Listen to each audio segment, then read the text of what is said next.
You're looking live or listening live to the Hey, it's a Rico Palazzo Fantasy Baseball Podcast, part of the Roto Fanatic Podcast Network. It's Friday. It's perfect time to go to rotofanatic.com right now and check out GPS Report by Paul Mamino. It's about Alex Cobb. Is he good? Is he not? Too many splitters? Go to rotofanatic.com and find out right now. I am your co-host of the show, Michael Govier, at MJ Govier. G-O-V is Victor I-E-R on Twitter. Of course, my co-host, Christopher Deary. See, Deary 1999. Deary is a dearly beloved. Deary, it's Friday night. We got the show on. Tigers are down. How you feeling? Down 6-0. Casey Mize got bombed. It's a Friday night. No reason to go to bars or anything like that. Sit at home, make a nice cocktail, watch some baseball, and listen to the Palazzo Pod. Go to bars. Yeah, go to a bar. What are you thinking? What are you talking about? Well, here in Ann Arbor, everything's like outside. They shut all the streets down again like last summer, and I think they're going to roll with that again. Oh, that's a damn shame. We hope that you're excited, though, and if you're heading out to the bar, if you're driving right now to a restaurant, listening to the pod, or if you're watching live right now in real time on YouTube, we thank you. And we're going to talk about stuff, baseball-related stuff, fantasy baseball to be specific. We'll talk about Ryan Weathers. You know, who the hell is this guy?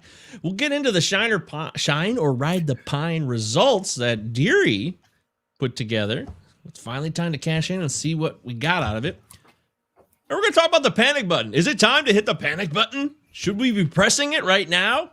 The panic button, for those of you who don't know, will sound something like... What do we got? What do we got? What do we got? We're just going to go with this one. It's the classic. That's a good panic button.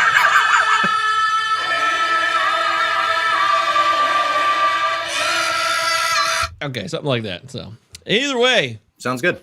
Is there cause to panic? We're going to find out. Deary's excited about this because there are a lot of guys that are not doing so hot, but it doesn't mean you should give up on them. And we'll talk about here today, gone tomorrow players that might lose their jobs, and return of the Mac. We got more players coming back that are going to help your fantasy squads. Of course, it's Palazzo Podcast at protonmail.com if you want to email the show. Follow us. Stay up to date with the show consistently on Facebook and mainly Twitter. Palazzo Podcast at Palazzo Podcast. 2 L's, 2 Z's. Utah, give me 2. And that's how we do things around here. Deary, are you excited for baseball this weekend, or is it not even that exciting anymore? I'm excited for baseball every day. Come on, man. Yes, I'm ecstatic. I got nothing to do this weekend but lounge on my couch and watch some ball.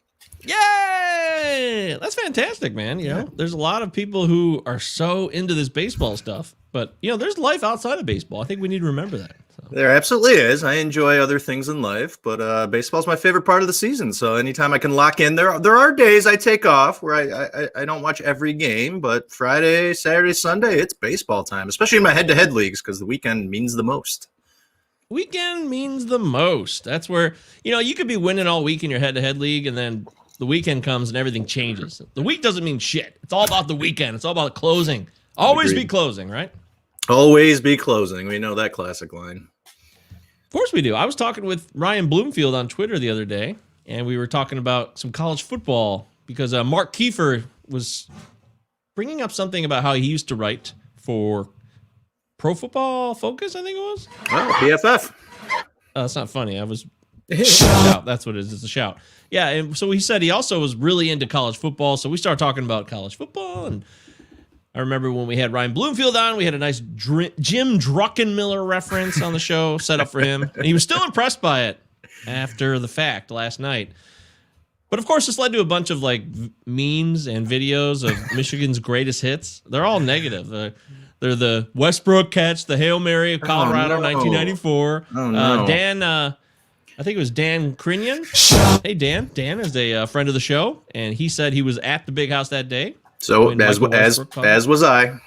You were there. I was there. I remember middle of the third quarter, the student section started singing "Overrated," and I remember my dad looking at me. He goes, "That's a real bad sign. This game's going to be close." And I still remember that ball was caught in the end zone. That 60-yard bomb by Cordell Stewart, caught by Michael Westbrook, and it ends Michigan's hopes and dreams. I think that was maybe second game of the season. Both teams were ranked. I think Colorado may have been top 10 then. They were pretty good. They ended up having an amazing season, of course. Yeah. And that was former Michigan coach Bill McCartney. Bill was a good guy. He wasn't the head coach, but he was a, associate assistant type. And I always liked Bill McCartney. I thought he was a cool dude. He won a national title in Colorado as well. So those of you in that area probably know that. Long time ago. A long time ago, Bill McCartney was a coach. Nobody gives a shit about this at all. But the point being is then they finished off with the coup de grace, the App State field goal block. Blocked. People always throw that at me, and I'm like, it doesn't bother me. I'm like, it just, things got worse than that. So I remember that day for so many other reasons than losing to App State. I bet you do. Absolutely. Our good friend Jason Vivian throwing a chair out the window and hitting a car. And no, that's not cool. And then this kid that went into the stadium that was an App State fan got thrown out because he brought a bottle of liquor in and somehow ended up inside of our house. And as soon as the game ended, Jamie threw him out.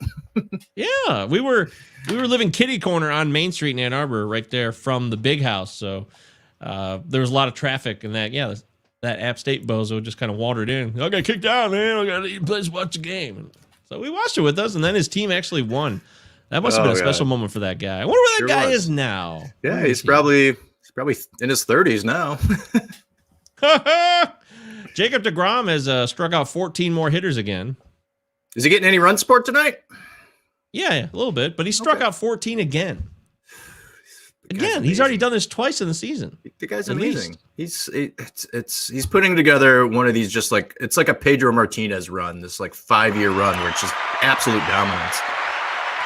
Yeah, there's no doubt. He is the best pitcher in all of Major League Baseball. Pedro, Cole, and DeGrom. Is it three? Wait, I'm seeing all kinds of tweets here. People are speculating wildly about what the truth is and what's not. I don't want to start spreading rumors and untruths, so I'll just table that. But either way, y'all, breaking news.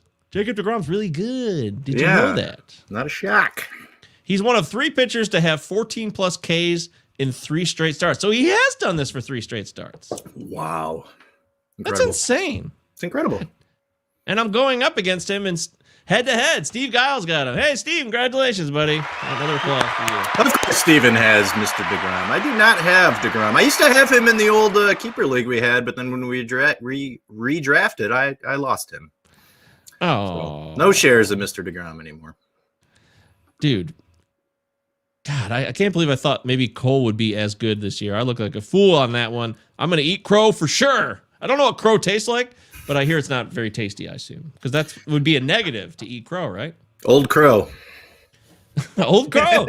Yeah, you were. Yeah, that's what I was watching last night. Yeah. Yeah, Jimmy was so. Old Crow is a whiskey. It's a cheap. I don't know if they still make it or not, but Old Crow was a cheap whiskey you could get in the 90s. And a friend of ours, he just would always drink Old Crow all the time. Every party we went to, whenever we were hanging out on the weekends, this guy was known for, I'm the Old Crow guy. It was, when you're cheap, and you don't have a lot of money and you're 22 years old, it helps. So. Find the shittiest liquor you can get. That's right. Of course, fire up the old Belvedere music here on a Friday night and say thank you to those of you that continue to support the show. We had a great idea from Russell Withers, who's one of the biggest fans and friends of our show. He submitted an idea for, I don't know if it's going to be the trophy or not, but it could be a t-shirt at the very least. It was a decent idea. It's got like the Palazzo logo in it, and he designed it himself. I'm trying to pull it up so I can describe it better, but I thought it was pretty cool. Yeah, it's got 2 bats crossing each other like X style. And it says, hey, it's Rico Palazzo, Invitational overall winner, with the guy who points out Enrico Palazzo from the movie, kind of pointing, which is on our logo of the podcast. What's that guy's Drebin? What's that guy's name? That actor. He's been in a few things. What's that guy's name? I don't know. Obviously he's Chubbs from Teen Wolf, and he's also in Pee-wee's Big Adventure as the villain. That's it. That's all I know him from. That's it. I really don't know him from anything else. I really don't. I can't think of him from any other movie. Those I don't even know if he's alive. He is alive. I did look him up a little while ago. I think he is alive. At any rate, it has Frank Drebin's beautiful smile at the center of it. And then if you look behind him, there's all this random shit that is kind of faded in the background of a home plate design. It's really cool. Maybe I'll have to retweet it out. But it's got Russell Crowe from Master and Commander. This is the official fantasy baseball podcast of Russell Crowe, in case you forgot. And it's So well done, Russell. So thank you. We really thank you for the great ideas. And you can keep these big-ass trophy ideas coming. Keep them coming, guys. Come on. I almost fired up Master and Commander last night. So I've been doing these like late night movies at like right around midnight when my wife goes to bed. I've been just watching movies galore. I need to get back into watching movies a lot. And I almost pulled the trigger on Master and Commander night. I think I'm going to check it out this weekend. It's been 20 years since I've seen it. Last time I saw it was in the theater. Instead, I ended up going with Out of the Furnace with Christian Bale and Casey Affleck and Willem Dafoe. You know that one? You seen that one? DiCaprio, Out of the Furnace. Oh, I remember that. They're like poor people somewhere in the middle of nowhere, like West Virginia or some shit, and they try to get by. They're in Pennsylvania. So, that would make sense. I only made it about halfway through. I've not seen it though. I made it like halfway through, and then I fell asleep. There's some great actors in it, so I'll be interested to see how this last hour goes. Yeah, Woody Harrelson, Willem Dafoe. There's some good actors in it for sure. I remember I was curious about it. I mean, anytime Christian Bale's on the screen, it's always going to be pretty good. Yep. I also want to say thank you to... What's his name? Oh, shit. Joey Ricotta. Joey, I owe you a podcast. I'm supposed to be on his podcast this past Tuesday, but some shit went down with my gas, and it was a whole nightmare. It was a whole mess. So, Joey, I'm thinking of you. Follow Joey at The Riot 326. He's a really cool dude. He supports our show. We support his, and I will definitely be on it, hopefully next week, barring any type of scheduling biffs that I'm not aware of. I don't know if there is one. Biff. You know. Biff Tannen schedule biffs. Do you think Biff ever biffed? Biff biffed every day of his life, man. He was the ultimate biffer. That's true. I guess you're right. But I would love to know if Biff thinks he could biff. Because to biff is just to make a mistake. For those of you who don't know what a biff is, you know, I think that's what a biff is. It's just sounds about right. Fucking up, screwing things up. Don't biff it. Biff it. Shout out to Robert Isles. I don't know how you say your last name, Robert. Robert just recently followed the YouTube channel, and he was very happy about it. He left a comment the other day, and Robert is very active on Twitter. So, Robert, thank you. Robert's out in California, I believe, on the west side, living it up LA style. We thank you, Robert. Glad to know you, Robert, and I look forward to further communication with you. And thanks for supporting our show. It's fantastic. And then Dan Crinion was the guy I was talking about. Dan, shout out to you. Thank you, Dan, for supporting the show and engaging in your Michigan banter today. He said he transferred out of Michigan a year before they won the national title in '97. He said it really bothers him.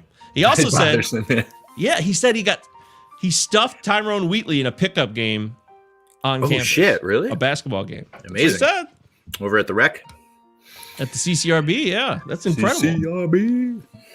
I can't. Tyrone Wheatley wasn't tall, so I guess on a basketball court I wouldn't be as intimidated by him. But he was thick. He was a thick guy. Yeah, he was a big man and a hell of an athlete. I'm sure he still had some game, but man, to stuff a guy and ended up playing in the pros and is now a coach. Damn, you'll live with that one forever.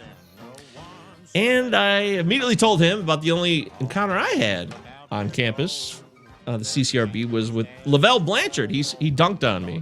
I wasn't really guarding him. I was just kind of standing under the rim. And he dunked on me, just all over me. So that was fun. I played a game of softball with Lavelle Blanchard. He came and he subbed in. I was playing with some people from work. He came and subbed in. I knew who he was immediately, and I was like, "Oh my god, Lavelle Blanchard, how are you?" He's like, "Yeah." He's like, "I don't play much softball, but he played center field, caught everything that went out to him, and he hit 3 home runs." Who the fuck is this asshole? I wonder if people have no idea who Lavelle Blanchard is. For those of you out there, he did play basketball at Michigan.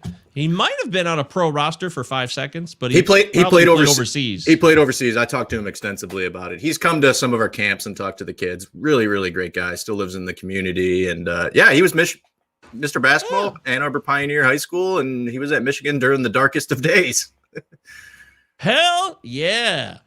And apparently this bald guy is a stud. The end. Very cool. I think somebody's got the hots for you, Deary.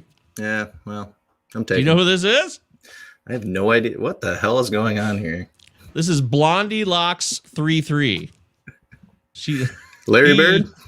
I don't know. I don't know if it's a family member or a secret admirer, but somebody thinks Deary is a hot, bald stud. Excellent. Oh, I just found us on Twitch. Hey, well, cool. Thanks, Blondie Locks 33. Thanks for joining us on Twitch. Give us a follow. We're on Sundays, Wednesdays, and Fridays talking fantasy baseball. Good times, noodle salad. Okay, that's why this is fun. I love that. Oh, he already followed us. What a nice fella. Thank you so much, Blondie Locks 33. And don't forget, you can be like Blondie Locks 33 by following us on YouTube. Palazzo Podcast, 2 L's, 2 Z's. That's how we do it. And we appreciate your support. We're trying to grow the show. We're trying to make it better. We're trying to make it more inclusive and connected with everybody. So the more you share it, the more we can connect with you. Does that make sense? I don't know. Maybe it doesn't. But at any rate, Blondie Locks 33 wants to know, do you guys play baseball? Retired. I mean, I'm on a softball team, but no, I'm not on a baseball team at this time, Blondie Locks. Sorry. Haven't played baseball. It's been 10 years since I played hardball. Besides, I did an alumni game about 7-8 years ago, but we all know how I dislike softball, so I haven't moved on to that. So it's strictly MLB The Show or fantasy baseball. Blondie Locks is not having it. Softball doesn't count, silly. Come on. Correct. Wow. Correct. Well, we hate to let you down, Blondie Locks. We can't win them all, and we cannot please everybody. We just try to do the best we can every day. If we get a little bit better each time, that's a win for us. We'll take it. We will take it. All right. So having said that, let's get into the leading off segment. Let's get into what we're talking about. Let's get into fantasy baseball chatter. We're not talking enough baseball here. Let's dive in. Let's roll. We're 16 minutes in here.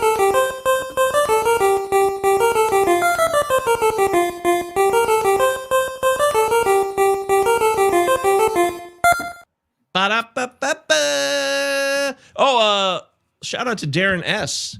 He asked a question on Twitter, which is what I love. You guys, when you ask fantasy questions on Twitter, that makes my day. So thank you, Darren, for doing that. He threw out this little gem. He said, 12-team head-to-head keeper league, 12-team head-to-head keeper, OBP.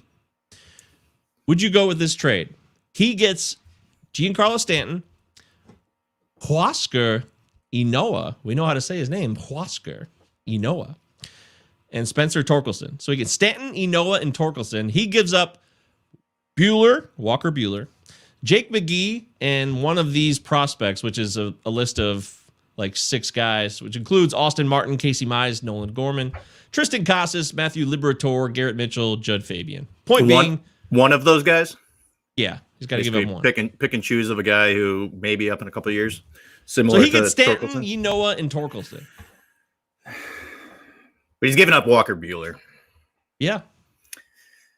I'm off Stanton. I mean, we talked about Stanton several times on the pod over the last few months. I mean, the guy hasn't been able to stay healthy. We talked about it in the Shiner Ride the Pine, which you can go into the doc and look at those Stanton projections. And Stanton's off to a slow start as well. So Huascar, he crushed a home run tonight, though, Deary. He crushed one. Huascar Hernandez started tonight. I'd be interested to know how he's doing. I believe it's his 3rd start. It's going to take a couple of years for Spencer Torkelson. Obviously, the couple years.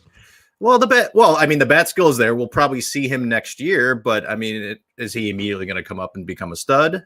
We have no idea. You have a proven stud in Walker Buehler.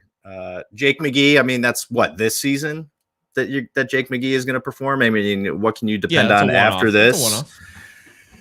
I mean, I think the wild card has got to be Huascar Ynoa. If he ends up being a stud, kind of a tier 2, tier 3 pitcher, then that's a good trade. But I would not give up Walker Buehler. I think he's right on the cusp of becoming a tier 2, tier 1 guy. And I had him rated, I think maybe 8th or 9th preseason, and he started off pretty good.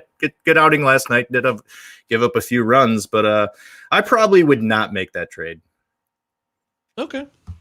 Yeah, Stanton's getting older. I told him I would make the deal, depending on even the prospect. I said the prospect he should get rid of is Nolan Gorman, because I don't know if Nolan Gorman is going to get the playing time now. It's a real mess for him in St. Louis. Yeah, with Arenado there now. But if he gets traded, then that completely unlocks an opportunity. So yeah, he's going to be the chip to get traded when St. Louis is looking to move and get some more starting pitching. Regardless, thank you so much, Darren, at Canada_dude. Canada Dude. What a great tag that is. Follow Darren on Twitter. We love our Canadians. Canada_dude. We do love our Canadians. My girlfriend's Canadian. I'm a big fan of our brethren and sisters to the west, east. They're all around us, really. Canada encompasses Michigan a great deal. I'm like 60% French Canadian. Yeah, you look like it. I can see that. That makes sense. You do. We had no clue until like my dad did like a deep dive into like our DNA and all that stuff, and figured out that we're like 60% French Canadian.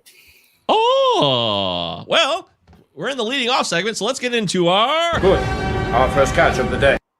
That's right. It goes to Ryan Weathers. Now, who the hell is Ryan Weathers? I posted on Twitter last night that I remember David Weathers, that he was an expansion pick by the Miami Marlins in 1992 in the expansion draft. Don't you love expansion drafts? I miss expansion drafts. Oh, yeah. Hell yeah. Yeah. We grew up in it. We didn't realize how lucky we were, Deary. We grew up in a period of incredible expansion. If you look at all the sports like hockey, basketball, baseball, all of them, they all exploded. The NFL was already kind of big, but the other ones in the 90s and the late 80s with the Timberwolves and the Magic and the Heat, all these teams popped up, and we had a ton of expansion drafts, and those are fun. Did you know that Ryan Weathers is David Weathers' son? I did not know that. I didn't. I heard it last night. I heard it last night because I was watching that Padres-Dodgers game, and they brought it up. So he was homeschooled. Okay, I didn't know that.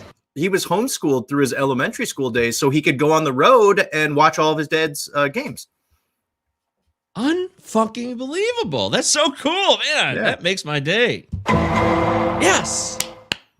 Dude, I'm so happy that connection is there because I just couldn't think of another guy named Weathers, the last name Weathers. Carl Somebody Weathers. did mention, yeah, there it is. Yeah. Somebody mentioned Carl Weathers right after that. And Carl Weathers, he's fantastic. I love Carl Weathers. Action Jackson, Apollo Creed, obviously. Predator. But Ryan Weathers, he's looked really good in limited opportunities. He's a pitcher, of course. He was a number 7 overall pick. This is what I didn't know. He has a pedigree in the 2018 draft. So he's not just some Joe Schmo out of nowhere who's like, hey, I'm just throwing a few good innings, because that can happen anytime in baseball. There's actually a pedigree, and his father's David Weathers too, so it goes even further back. There's a lineage. This makes me even more intrigued, and if I were you, I would probably be taking a flyer on Mr. Ryan Weathers right now because he looks really good when he pitches. It's only going to be in small doses, though. You're not going to get a lot of innings out of this guy because he hasn't really pitched much in the last 2 years.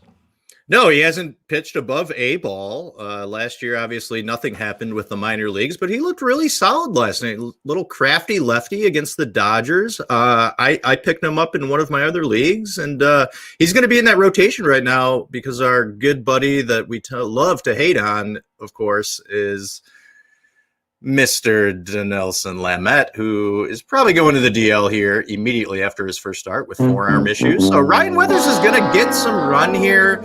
Don't expect a ton of innings out of him. He pitched into the 6th last night, which was really nice, and he's going to get some starts. It's probably only going to be maybe 4 or 5 innings out of the gate, but I think he's going to give some fantasy value early on here. We told you about Lamet.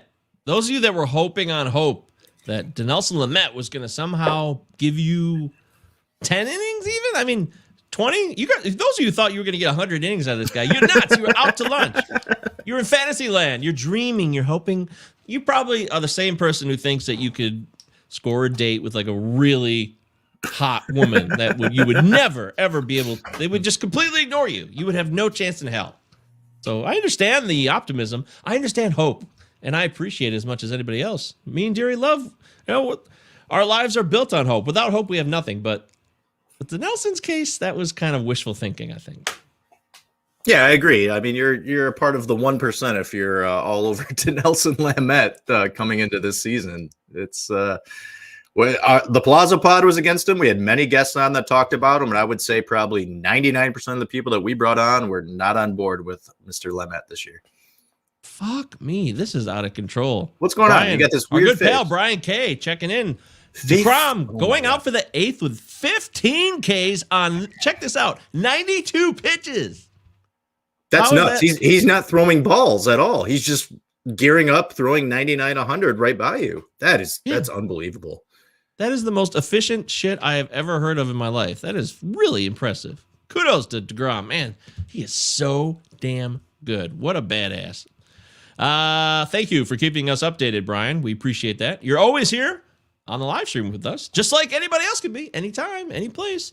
We got the Fab Show coming up on Sunday. Don't forget, Sunday at about 6:45, 7 o'clock Eastern time. We'll pop on. We'll talk about some of the upcoming bids.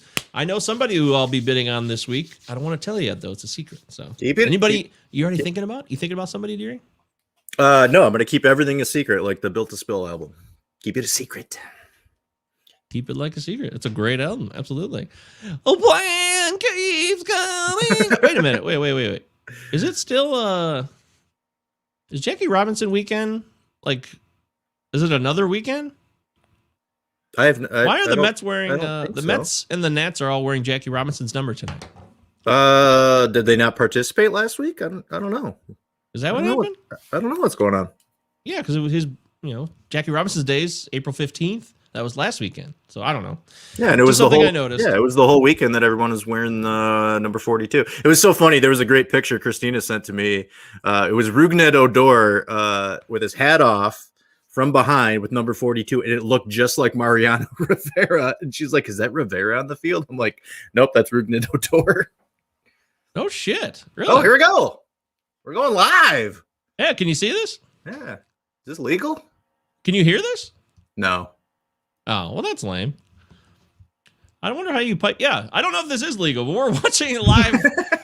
It's Yan Gomes at the plate. He's 0 for 2 with a strikeout and a ground out. Jacob Degrom still on the mound. He's given up 2 hits, it looks like. Is that right? 15 strikeouts. Amazing. 95 pitches. He just threw 97 miles an hour, too, by the way. And that's slow for him, right? Yeah, he's usually sitting 98, 99. Oh, Yan Gomes turn. Nope, that's a pop-up. It's routine can of corn. Can of corn. There you go. Good job, DeGrom. Okay, Jacob DeGrom's good, in case you guys didn't know. Just wanted to share it with you if you're... Uh-oh. Mike X'd his feet out here, so I'm going solo again. This is 2 days in a row. Why do I keep doing that? Legend. It's so dumb. All right, I held it together. I got too excited. I'm sorry about that. So, all right. So Ryan Weathers, definitely worth your time. Pick him up. Take a chance on him. He has the pedigree. He's got the lineage, like I said. So it's more than just a flash in the pan. But he's not going to give you a lot of innings. So don't be relying on this guy as one of your top 5 or 6 starters at all. Just take him as one of these kind of bonus inning guys, like a I don't know who else out there is playing. Who's playing the same role out there in baseball right now? There's other guys like him. JT Brubaker. I don't know. Well, no, JT's starting, but anyways, this is a guy who's going to give you a few innings, but he's not going to pitch more than 4, probably. Well, he pitched into 6 last night. Yeah, but that's not going to happen again. That's what I'm saying. Like, you're right. He did, but it's not going to happen anymore. Yeah, it'll be hard for him to get wins. And he was in line for the win, and then Emilio Pagan came in and gave up 2 home runs. It's like you said, he didn't pitch at all technically last year because of the bozo season. He didn't pitch on the record, as far as I know, last year. Not at all. No, he was just probably at the training site doing. I mean, he has barely over 100 innings in minor league ball. Yeah, and in 2019, he pitched 96 innings. That was it. Otherwise, he's got nothing. So just don't expect a lot. There's not going to be a heavy load from this dude. So don't make that mistake. All right, let's talk Shine or Ride the Pine results. So the results are in. Deary, you worked really hard on this. Shine or Ride the Pine. You put together a beautiful document. You should share this with everybody. I don't know if you did or not, but no, I haven't yet. I send it to you. I'll share it later tonight, and I'll tag everybody who's been on our show. It's not working. What's happening? Oh, there we go. I had to reset it. There it is. So he's got it organized by teams, like I said, and with a tab for each division. So you got 6 tabs. And he's got all the names of these people that came on our show. For example, the Red Sox. He's got Deary's name, my name, then Michael Simeone's. Anybody who commented on a Red Sox, they're on the record here. Yep. By the way, I always think about this because they're called the Red Sox, but when you're talking about a one player, he's a Red Sox, right? But it's not Red Sox. It's X. It's very weird. I've always wondered what you do with these singular individual players who play for the White Sox. And the Red Sox. Why is it SOX? Send it on an SOX. I don't know why that is. No clue. At any rate, Deary did great work on this, and Deary, I really think you should share this with people because Yeah, a lot of fun. I'll share it later tonight. I'll throw it out on Twitter. I'll tag all the people that have been on our show. Close to like 40 guests. It's funny because I finished the doc and then I realized there was like 4 or 5 pods that I forgot to get to. So Bubba and Toby, a couple other guys that I had to throw on there at the end. But, what if I put in the chat really right here? Do you mind? No, I don't know. Good. I'm going to share it with people. You're on the live stream. Here it is. There's the link. If you want to look at it, take a look at who said what and who was right or wrong. It's not over yet because the season's in progress, but there's a few of these that you could look at and be like, whoa, that's probably not going to happen. So, for example, the Red Sox here. Let's take a look at, how about a pitcher? Okay, Nathan Eovaldi. By the way, we had 2 different Eovaldi stat predictions. 165 Ks. Deary did not comment? I was probably not on that show. Oh, it was the Eric Cross and Chris Clegg show. Yeah, so here it is. A few shows that I weren't on. So I rode the pine on Eovaldi, 165 Ks. I might be wrong about that. He looks good so far, and he's one of their best key pitchers right now. What did Clegg and Cross do?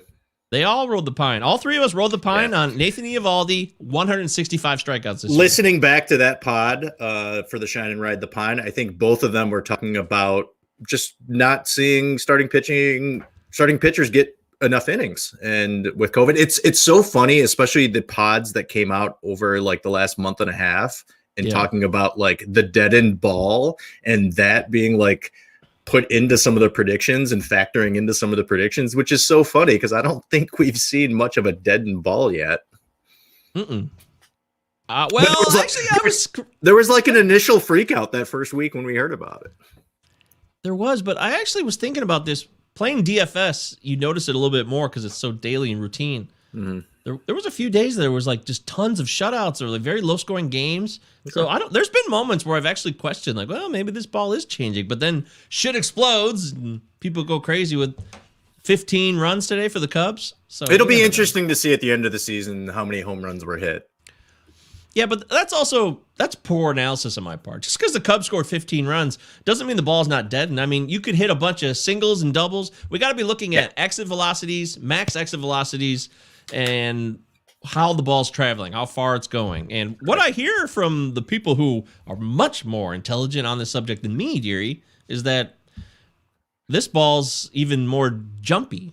Like Alex Chamberlain, I don't know how he described it. Alex Chamberlain described it on Twitter. He said the reason some people are setting new career high max EVs, exit velocities, is because the ball is different. It's a more bouncier, more fly off the bat ball. So it's not that they're getting stronger. It's just that the ball is changed. It's a bouncy ball.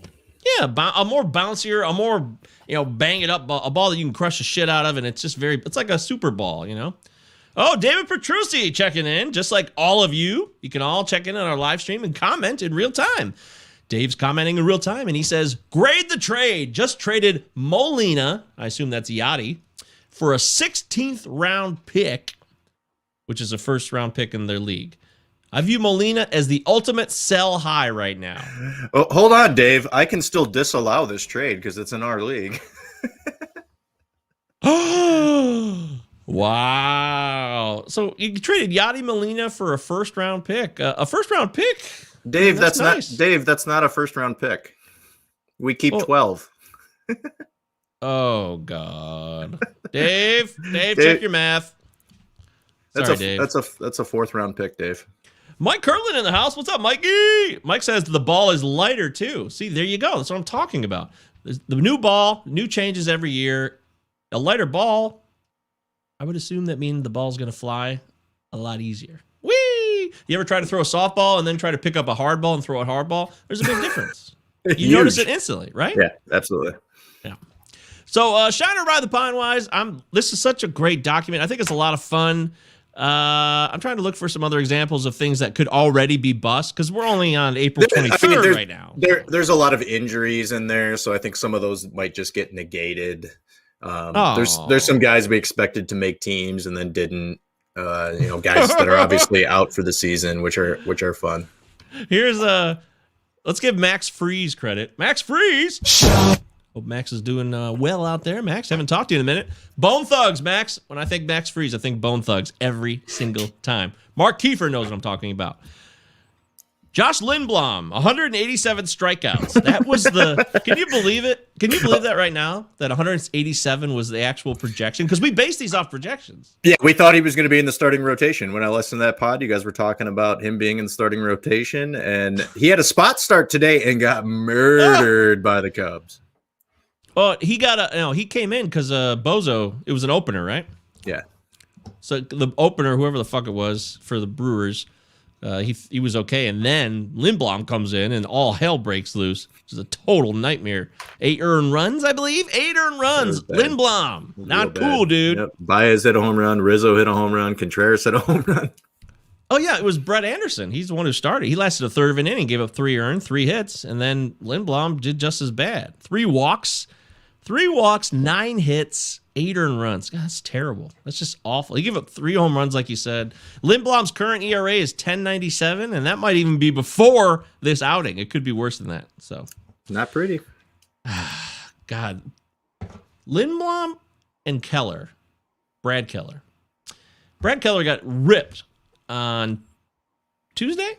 I think it was Tuesday night. I was not a fan of Brad Keller. I was not a fan of Josh Lindblom, but I allowed other people to talk me into these fuckers, and I drafted Lindblom a few times because of people I respected. I'm responsible for that. I take responsibility for that. But it just reminds me again, like, I got to stick to what I know. Because it's just a lot easier for me to live with the fact that if I fuck up, I'm fully responsible. Nobody else can be blamed. You know what I mean? Well, yeah, I mean, with as many guests as we had on the pod over the last 4 or 5 months, it's very easy to get talked into guys. I mean, I believe a guy like a Dylan Moore that we've been all against, there was at least 1 or 2 guys that came out on the pod that kind of softened our stance on it a little bit. I have no shares of Dylan Moore, and he's been absolutely atrocious through the first 15, 16 games or whatever. But I think Dave McDonald loved Dylan Moore. It's very easy when we have some guys who know just as much as us, if not more, in terms of the work that they put in to talk you into somebody. Yep. Yeah, there's no doubt about that. I'm not trying to chastise, and we're not better than anybody. You guys know us by now. If you don't know the show, you know we're not like that, but we're going to be culpable for the fuck-ups that we make, which will happen. And I just sleep better at night knowing that I'm fully responsible for all the errors and all the poor roster choices. Those are on me. Got to make your own decisions. You got to watch the snap. So, Shine and Ride the Pine wise, I don't know. There's just so much here. Craig Kimbrell, 31 saves. 31 saves for Craig Kimbrell. All 3 people, including me and you, rode the pine on 31 saves. The caveat to that was we all said he was going to get traded. We did. We did say that. But now the Cubs, I don't know. The Cubs look like they're maybe in the game here. They're kind of focused, and they're on a winning streak.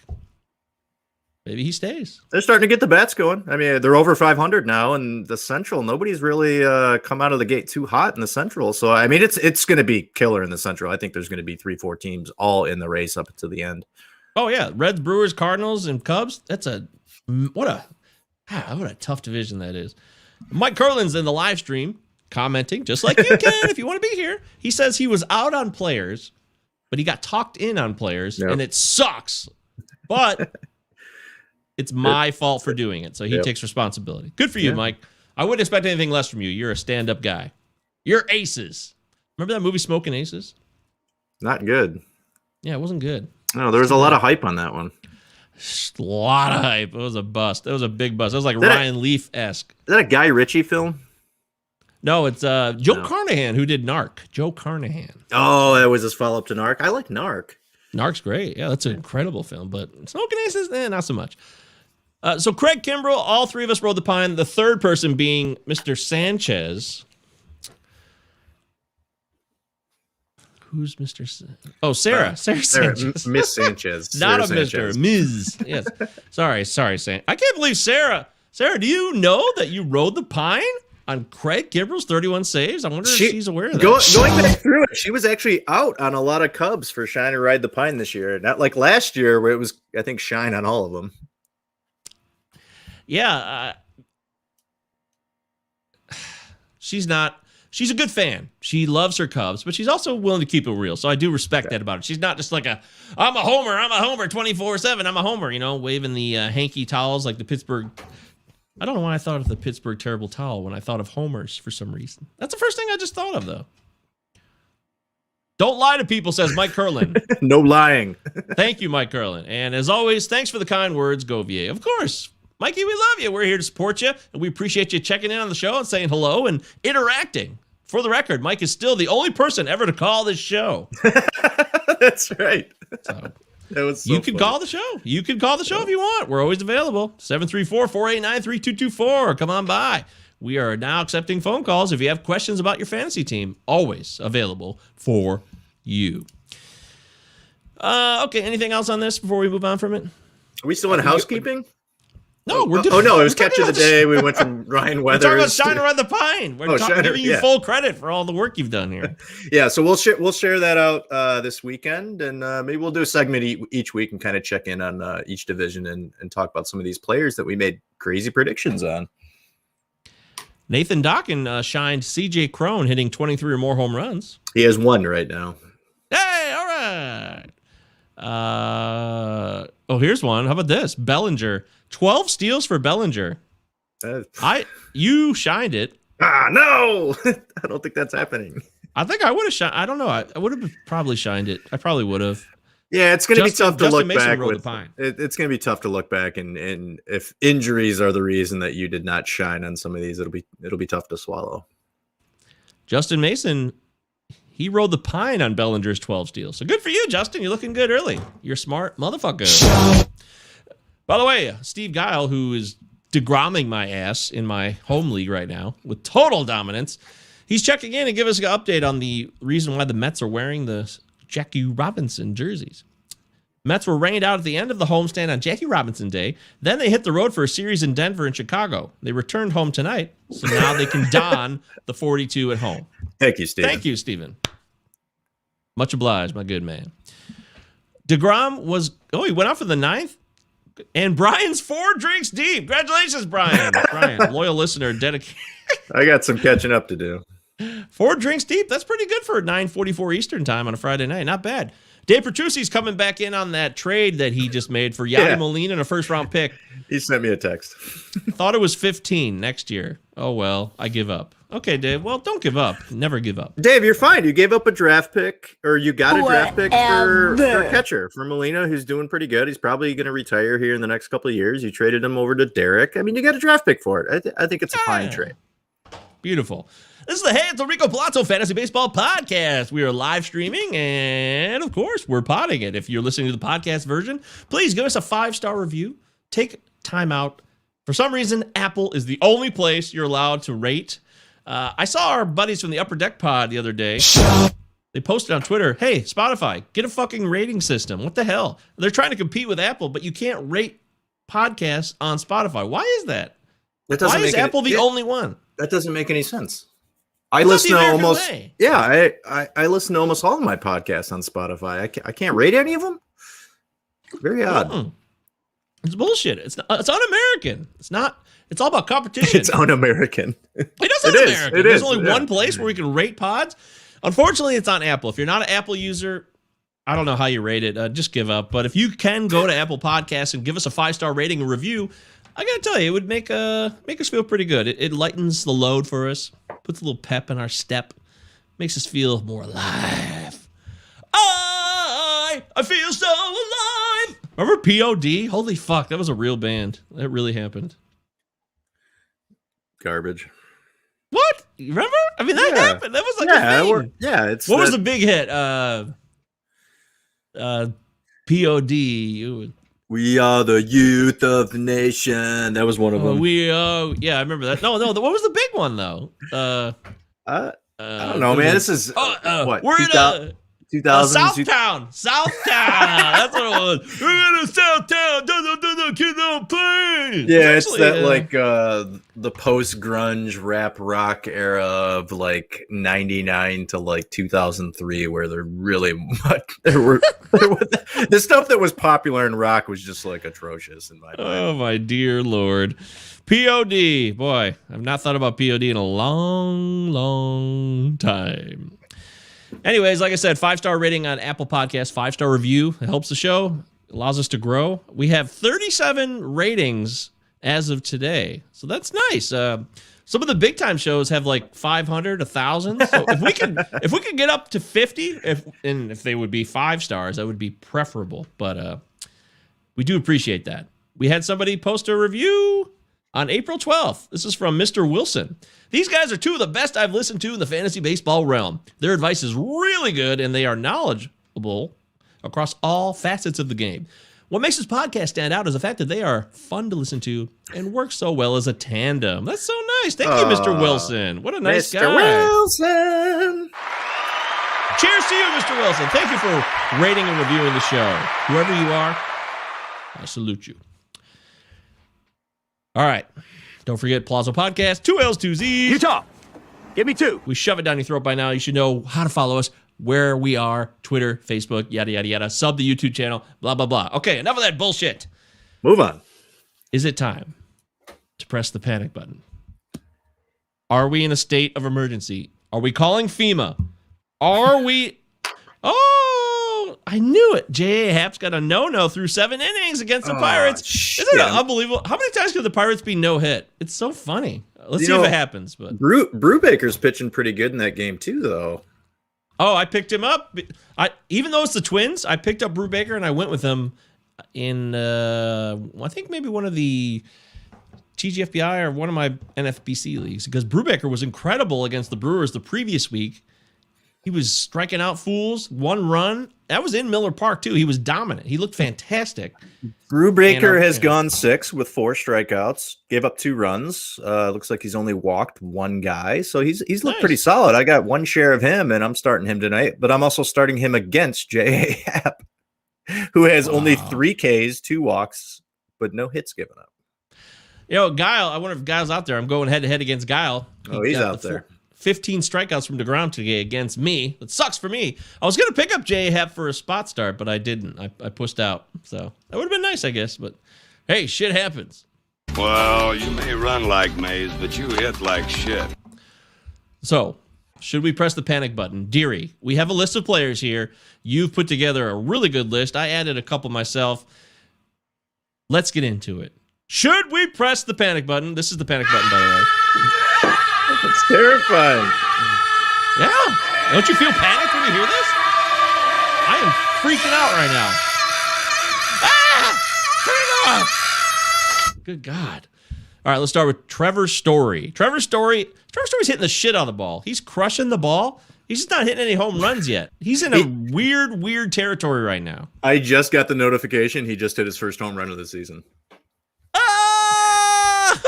One minute ago. 1 minute ago. Yes, I played him in DFS tonight because I knew this guy had a home run at some point. He's at Coors Field. He's going up against Vince Velasquez, who sucks. Yep. Thank you. Wonderful news. Yeah, Trevor Story has not lived up to the hype so far, but you got to look deeper into the numbers right now. So his K rate is down 3%. His batting average is sitting at 273, which is right around career average. The last couple of years, he's been a little bit above that. ISO is at 106, so that's down 150 points from his career. Because he's not putting the ball out of the park. I was just going to say no home runs, only 1 stolen base, which that stolen base came in the first game, but he just hit a home run. But keep looking into these numbers. Exit velocity, barrels, home or hard hit rate, all on his career average. Line drives, ground balls, fly balls, all fine. Opposite field down double-digit percentage, but he's going to be a guy who pulls the ball for most of his home runs. He's not seeing a ton of fastballs. So what's the story here? What's the story on Trevor Story? He's batting 70 points less at home than away. Seems kind of weird. Now the weather hasn't been great in Colorado. It was snowing there the other day. Oh. Batting. It'll be like 70 degrees next day. He's batting over 300 with men on base. But he doesn't have a ton of RBIs. He doesn't have a ton of runs. Now, what's hurting him right now is Ramel Tapia and Ryan McMahon, who are ahead of him. Both have been okay with a 275 average. McMahon has 6 home runs, so he's been batting ahead of Story, so that's been killing some of his RBI opportunities. And what's killing Trevor Story in the run opportunities when he's on base is the 2 guys behind him, Charlie Blackmon and CJ Cron, have been atrocious. They're both under 200, and between the 2 of them, only have 2 home runs. Now, the weather's going to help him out. It's going to pick up in Colorado. It's going to get a little warmer. He just hit a home run tonight. Don't freak out. Don't go ahead and try to trade Trevor Story for a haul of players. The guy is going to come back to what he's been able to do over the last few years. He's probably still going to steal 20 bags. I see him close to 30 home runs. He's going to be fine. Don't freak out. Once we looked in deeper into these numbers, he's doing all the things he would normally do. And he's just gotten some bad luck. And that's what's happened with a lot of these players we're going to mention. It's just some bad luck through 3-4 weeks of the season. It's going to start to pick up. Hopefully it starts to pick up tonight as he hit a home run, and he's going to move right up those charts on shortstops within the next month. I guarantee it. Now, the only thing that's cause for concern here is the steals. Yeah, the home runs weren't going out yet. That'll be fine. The home runs are coming. He still hits the shit out of the ball, so don't worry about that. But he's been caught twice. Okay. Only stole once. He's been on base. He's had 18 hits, and he's had 5 walks in total. So that's been 23 times on base. Not a lot of opportunities for him to steal there. That caused. I would think maybe he would have at least 4 attempts out of that many opportunities on base. So this is the one area of Trevor Story's profile I think we should be the most focused on. Nothing else, because we know he can hit. But if he's not going to steal, that's going to really, really hurt his overall value, because he was drafted as a guy who could go head-to-head with a Trey Turner type or Jose Ramirez. He's drafted as a 5-cat guy who you're thinking he's going to steal 25, 30 bases. He had 16 stolen bases last year. I think he was 3rd in the league in stolen bases behind Mondesi, and I think someone else tied with him.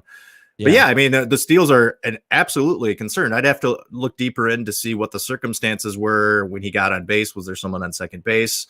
How many times was he on first with no one at second? How many outs are there? But yeah, I mean, we'll see moving forward if he continues to at least have some attempts. I think the attempts are what might be the scariest thing. You said he's had 3 attempts and 1 steal, so that's 3 attempts. Two attempts. And his first steal. His first steal was the first week. Oh, you're right. Yeah, I'm a dumbass. 2 + 1 is 3. Caught stealing twice, 1 stolen base. Yeah, I got to see more attempts. Damn, his sprint speed is not changed. If anything, he's getting a little faster. Last year is a 28.9. So far, early 27.8. So he's not getting slower. So that's not the problem. It's just a matter of opportunity. And baseball is a weird game, and how the situations come about where you get a chance to steal can be very game dependent and, managerial philosophy. But they've let him steal before, so I don't know why there would be. It's also colder. Maybe they're a little worried, like, let's wait till it gets a little bit warmer, and we'll get those legs going. And we don't want to have you have any type of groin injury or a hammy issue, and then we lose you. So. And of course, this is the Rockies. They are geniuses. I mean, these are some of the most intelligent people in all of Major League Baseball. Genius. They really are. So, is that true? Yeah. Okay, so Trevor Story, we're not hitting the panic button, right? Not at all. I am not hitting the panic button. Okay. Hold on to Mr. Story. All right, next up, Francisco Lindor. He signed the big mega deal, $340 million with Steve Cohen, a scumbag hedge fund manager who also owns the New York Mets. But that's not what this story is about. This story is about Francisco Lindor and what he's been doing basically for about a year and a half, a little bit more than that. I'd be a little concerned. Deary, what concerns you? The concerns is that he has 1 home run. 18 and 19, he hit 38, 32, and then even in 17, he hit 33. So he only has 1 home run, only 3 RBIs through 15 games, and he's batting .204. So anybody who drafted Lindor in the first couple rounds are feeling a lot of panic right now. The encouraging thing is he's not striking out a ton. His walk rate is up to 16%. He's gotten really, really unlucky. He's a career 297 BABIP right now his BABIP is at 205. So that K rate is down 8% from his career. He's clearly getting on base when he's hitting the ball. Problem is he's not getting many barrels. He has not had many barrels when he's hitting the ball. And I think the problem is the Mets have had some postponed games because of weather. They've run into some COVID issues with the team they were playing. He just hasn't really gotten into his groove. He's hitting a ton of ground balls, but he's had no luck with his ground balls. And Lindor, where his bread and butter is hitting line drives, and his line drives are down a ton. So there's certainly some concern right now, but there's also some things that he is doing well. It's not like he's swinging and missing the ball a ton. Like I said, he's not striking out. He's getting on base. I think a lot has to be said about these postponed games, and he just hasn't been able to get into a consistent groove. Now, the big concern is, we talked about this in, leading up to the season, was the steals. Are the steals going to be there? He went from 25 to 22 stolen bases in 18 and 19. He had 6 stolen bases last year, and we were just wondering, he's at the top of the lineup with the Mets. Are the steals going to be there? He has 0 steals right now. Yeah, this was the big concern. I avoided Lindor almost universally. As did I, because if he can't hit 25 to 30 home runs and steal double-digit bags, where's the value that you're getting from him? He's not been a guy who's been able to bat over 280 in his career. Yeah, I think people would think that he's he's kind of a smaller guy. He should hit like 320. No, that's not what he does. He's a 284 career hitter. He's only hit over 300 twice, and those were his first 2 years in the league. And then the power numbers jumped up. And he's not a guy that strikes out a ton, but he doesn't walk a lot either.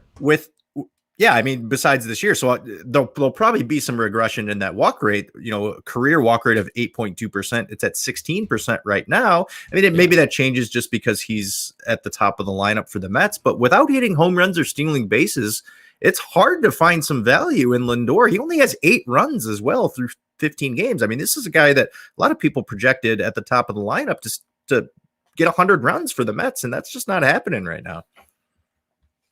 Yeah. Man, I had him in my home league. He was a keeper for me for a couple years. Won some titles with him, had some great times, and I started to lose interest as 2019 was wrapping up.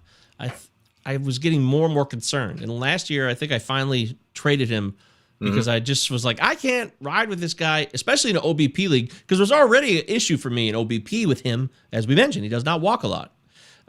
Brian K says, great point, Deary. Lindor is pressing in New York, in my opinion. He needs that Matsui Grand Slam moment. That sounds very New York-centric, Brian. I don't like that. Come on, get it together. I assume that was a playoff moment. I imagine so, yeah. Yankees, New York, New York, New York. Nobody cares, okay?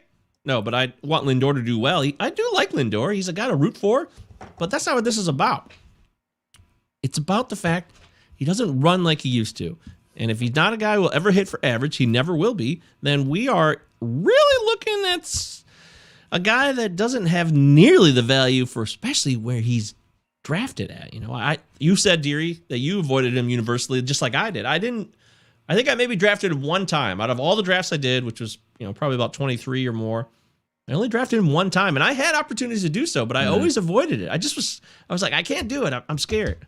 I never liked where he was going in a lot of drafts, which I saw in a lot of 15-team league drafts. I saw second round a lot, and I was like, man, there's other shortstops that I would rather have 3-4 rounds later that are going to give you much better value. I had Tim Anderson rated above Lindor because I know I'm going to get 20 bags from Tim Anderson. I know he's going to bat 300. And he's probably going to put 20 balls over the fence as well. So I was concerned about Lindor, and it's to the point of I don't know if he can hit 25, 30 home runs anymore. And I don't know if double-digit stolen bases are there anymore. So if that's the case with him, I think there could be cause for panic here. In the second half of 2019, he had 13 total steal attempts. 13 steal attempts. This is 19? This is the second half of 2019. Okay. This was a year where he still had, double-digit steals, but 13 total attempts in the second half of 2019 doesn't sound that bad. But then when you start to add it up with last year and then what we're seeing this year, it seems like he's running less. That's what you would have to deduce from this situation. You just can't avoid it. He had 22 steals in 2019, and that was down from 25. Other than that, he never stole 20 bags in a season. The other 3 years before that, 12 steals, 19 steals, 15 steals. So I think we might have to hit the panic button on this one. I'm a little concerned. What do you think? 35 attempts in 18, 27 attempts in 19. In 2020, he only attempted 8 steals. So extrapolate that over a season, it's a little over 20. And this year, he has attempted 1 steal once, and he got caught. If you look at his running stats, StatCast wise, I mean, he never was like the fastest motherfucker, but he was a solid. I mean, he can run. He's in the upper echelon of people who can run the bases. Mm-hmm. He wasn't super fast. I don't know. Career.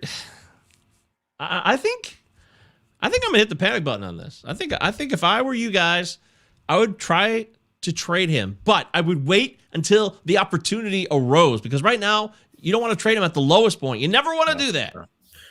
No, I mean, it's the worst it can be right now. Obviously, that average is going to tick up a little bit. He's going to, become a little more lucky, with his BABIP being so crazy right now, so crazy low. Like he's going to get a little more lucky and have more chances to boost up that average and give himself some more value. And then probably you get rid of him. But I don't think he's a guy that you're going out and trading for right now, even though he's at the lowest. I think there's a lot of cause for concern with Francisco Lindor.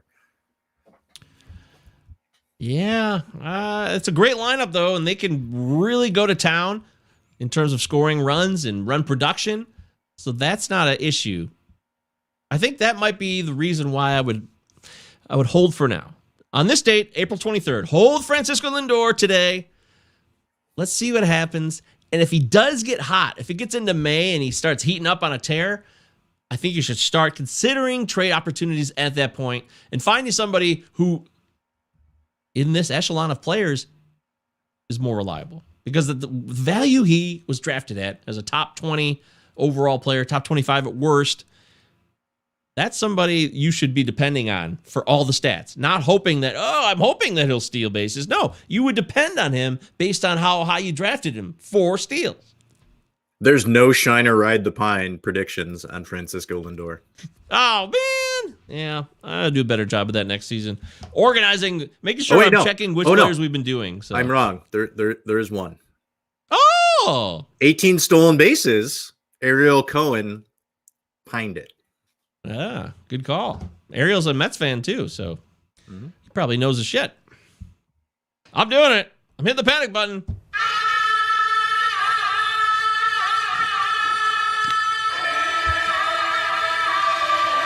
Didn't want to do it, but, had to be done. I had to get it on, man. That's terrifying. All right, Kenta Maeda. Kenta Maeda has looked pretty pedestrian, they say. Apparently, pedestrian's not good, right? That's like so-so, no wow factor, no flash. Not good. Yeah. So Kenta Maeda is somebody I'm very familiar with, obviously, because we all know, those of you that listen to the show semi-regularly, I kept Kenta Maeda over Corbin Burns in my home league, and I'll have to live with that for the rest of my life. It's permanent mark on my resume. Every pod will bring it up. Yeah, we have to. We got to tell the truth. I will always tell the truth, and I'm responsible for my actions. So, yes, I did that. But I didn't think Maeda would be this bad, obviously, or else I never would have kept him. It's only 3 starts, though. It's not like it's been 6 weeks or even 2 months of some continued regression. What do you think of Kenta Maeda, Deary?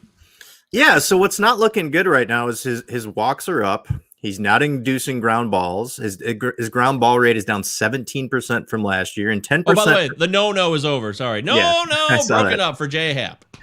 Yeah, so ground ball rate down 17% from last year and 10% from his career average. That's kind of his bread and butter as a guy who works down in the zone. His slider is getting eaten up. He's just leaving all of that stuff over the plate. And exit velocity and hard hit rate is through the roof right now. So he's really, really struggling.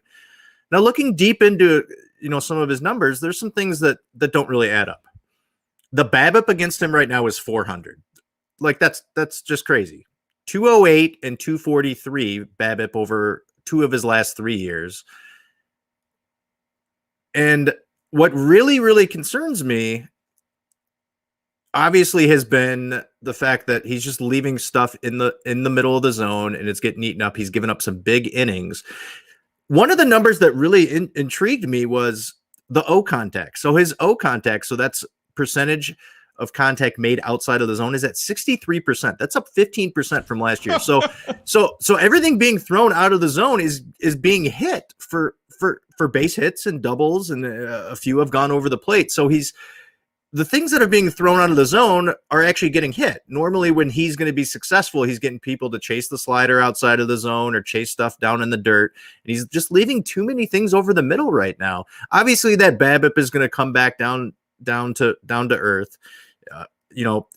Other teams are batting 346 against him. There's no way this is going to continue.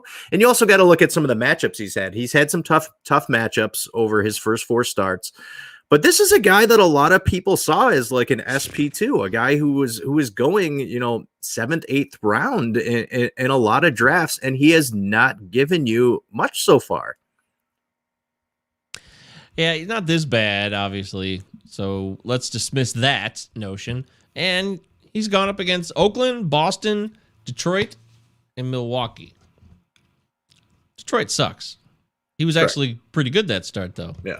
So that's the good news. Oakland's on fire. Boston has one of the best records in the league, and they've been putting the ball over the fence in every game. Yeah, it's just so bad that at Oakland, though, he gave up 3 home runs and 7 earned runs. This is not a place that offense thrives. So that was really surprising. But anything can happen on any given day on one start. You take the bump, and shit happens. So let's toss it up to that. I'm not hitting the panic button on this at all because it's too early. And he's not hurt. If we look at his velocity, I think everything's still status quo. Right? So I just think this is a case of, like you said, some poor pitch location. Maybe the slider's doesn't have the bite on it right now that it normally would. And if he's leaving it up in the zone anyways, it won't really matter, right? Like you said. He's been throwing his fastball more than usual. He's throwing it at 32% of the time, and he's throwing his slider more than he normally would. What he's stayed away from is his changeup.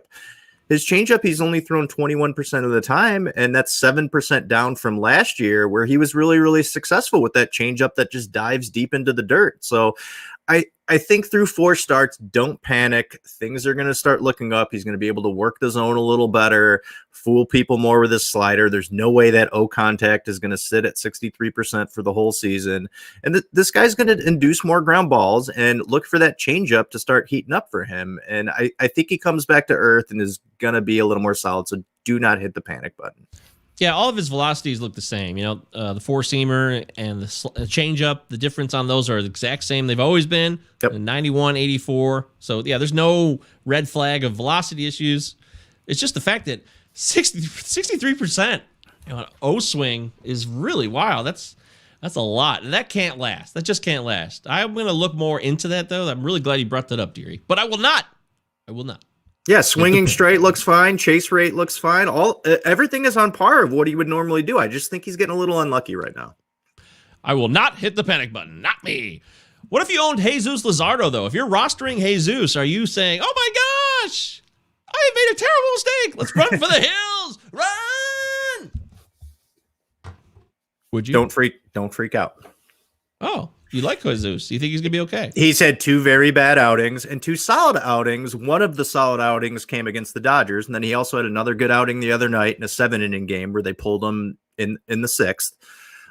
His walks have been an issue right now. Also, second time through the order, I think they're batting over 400 against him the second time through the order. And his left on base percentage and his BABIP are just a little too high. The good news is he's not getting hit very hard. His fastball has been very good, and he obviously has that devastating slider. He's getting crushed on 2 and 3 ball counts. So when he's not getting ahead on the hitter and he's down 2-0 or down 1-0, that's when he's really having some trouble. So he needs to just start locating that fastball to start the count out, get up get up in the count.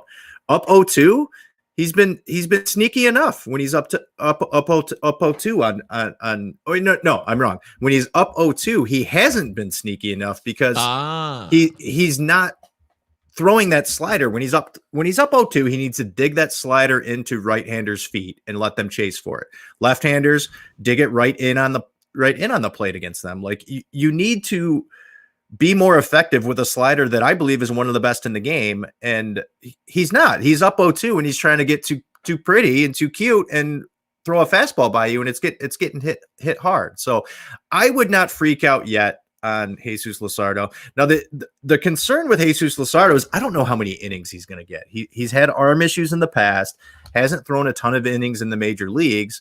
The A's are off to an incredible start. You know, they've won 12 in a row. I believe they're still winning tonight as well. I think they're gonna be careful, with him during the season, especially if they're going for that AL West division title. So I don't see him as a guy who's going to pitch over 150, 160 innings. So in terms of him going 6-7 innings a game, you're not going to see it. We haven't seen it yet. Now there's one game he pitched 110 pitches. How did that happen? It was very odd, and then his last time out, they pulled him. They pulled him with 65 pitches. Very odd. Bye, Felicia. So we're not panicking. I am not panicking on Jesus Luzardo. I have a lot of shares of him. The A's are playing really good ball. He's got the stuff. His fastball's been sitting at 97. Like I said, devastating slider. He just needs to be a little more efficient with getting out of jams with guys on base, and he's got to handle that walk rate. And also second time through the order. He's been great first time through the order. Second time through the order, you got to be a little more efficient and hope that when you get to the third time of the order, you're probably getting pulled. He pitched 59 innings last year in the short sample size of 2020. 59 innings. He gave up 12 barrels, 59 innings. And in 2021, he's already given up 5 barrels. So he's on his way to staying on that same type of pace. If you're looking for somebody who's getting barreled up more often, that's not the issue. Everything you just described was really well done. It sounds like an attack measure, some adjustments in terms of approaches and situational opportunities. Like you said, the 0-2 counts. That's a great point. So this isn't the minors where you're up 0-2 on a guy and you can just beam a fastball right by him. You got to be a little more crafty and sneaky, stay out of the zone, let them chase. I mean, you're the advantage there. When you're up 0-2, you have the advantage and there's no reason to go right at him. Throw a couple things out of the strike zone. I would be more pleased if his ratios just look better. I'm not worried about him going deep into games. I don't care if he wins, double digit games. I want to see good ratios from him. And we still don't have like a nice big ass sample size to refer to in the bigs. We just don't yet. He's not. It feels like the name's been around for a while, but he's just getting going still. 12 innings in 2019, and like I said, 59 last year. So we're just getting going here. Let's chill. Don't panic. End of story. Completely agree. You're listening to the Hans Rico Palazzo Fantasy Baseball Podcast. We're talking panic button. Should I press it? Yes or no? Some of these guys... Code red, red team go, red team go. Jeff McNeil is off to a slow start. He's very reliable for batting average every single season, but right now he's hitting like 176. I mean, it's hardly that far into the season, I know. But are you panicking, Deary? Yeah, I mean, he's been moved down to the order. He's been batting 6th or 7th. I mean, Brandon Nimmo's been great at the top of that order. He's batting close to 400, and his OBP is incredible. But yeah, Jeff McNeil has moved down in the order. This is a guy who has batted over 300 in every year of his career, and he's actually striking out less than he normally would, and he's walking right around the normal rate that he would walk. He's got a 116 ISO. Now, he's not a big ISO guy. He's not a guy who's going to put the ball out of the park a ton. He's got 1 home run, 4 runs, 4 RBIs, no stolen bases. I thought he was a guy who could steal 5 or 6 bases. He did have a 214 ISO in his banner season of 2019, though. So. Okay. That year he had 23 home runs. I'm not sure we'll ever see 20 home runs from him again, but we're expected to see really? Most projections had him about 15 to 17 home runs. I don't know. I'm sure they did. But fuck all that. I mean, it's easy to hit 20 home runs in baseball these days. And if he's going to play a full slate, I Shine around the pine. 18 or more home runs. I'm shining it all day. I mean, yeah, he's batting 163 right now. This guy's career BABIP is 333, and he has a 158 BABIP right now. Like it's just been some tough luck. It's a slow start. That's all it is. It's a slow. I mean, he's not a guy who's gonna destroy the ball. I mean, his barrels have actually been up, and his hard hit rate is up. But I mean, his exit velocity and max exit velocity isn't going to blow anyone through the roof. But he's a guy who finds holes and is able to get on base enough. And he hasn't done anything. I have a couple shares of him, and he's been just riding my bench. I love Jeff McNeil. I always have, always will. He's one of my keepers in my home league, going up against Guile this week. Guile's probably happy. It's my friend Steve Guile, who is part of my home league, and we're going head-to-head this week, like I talked about earlier in the show. He's probably loving the fact that I'm playing Jeff McNeil every day, while McNeil doesn't do dick. But it's all temporary. This is all temporary. I'm not worried about it. Another reason I wouldn't panic, Deary, with McNeil is because of the opportunity he offers with positional eligibility. This season, more than ever, it seems like, having people that you can move around and avoid the COVID hits, and these guys who have vaccine reactions have to sit out a couple games, they just happen like that in an instant. Yeah. So having guys like DJ LeMahieu or Jeff McNeil, guys that have multiple opportunities to be in your lineup in different ways, those are the guys I would not panic even more because of that. It's just another reason for me to slow my roll, step back, and wait. He's got great eligibility. There's no reason for him to lose his job. He's hitting a lot of fly balls right now, just lazy fly balls to the outfield. He's a guy who thrives off ground balls and finding the hole and hitting line drives, and that's just not happening right now. But it's not like he's a total fool at the plate. He's not striking out. I think we will see an uptick here once the weather warms up a little bit. He's going to have a lot of – think about it this way. Now that they've moved him to kind of 6th or 7th in the lineup, if the guys ahead of him, especially Michael Conforto, who's another guy that we probably could have brought up as well, who's not off to a good start. He's starting to hit the ball a little better. He's got a couple hits today. He almost put one out of the park last night. Once Conforto picks up and Alonso, like Jeff McNeil is going to have a lot of RBI opportunities in that 6th or 7th hole. Okay, I didn't know that. Boo! Boo! Rubbish! Filth! Slime! Muck! Sounds like we're being very mean to these players. But we have not hit the panic button since, who do we hit? Lindor? We hit the panic button. We hit the panic button on Lindor. We've only hit the panic button once so far, folks. And we've done 1, 2, 3, 4, 5, 6 different hitters and players total. We did a couple pitchers. All right, Marcell Ozuna. Quickly, are we panicking here on Marcell Ozuna's early struggles?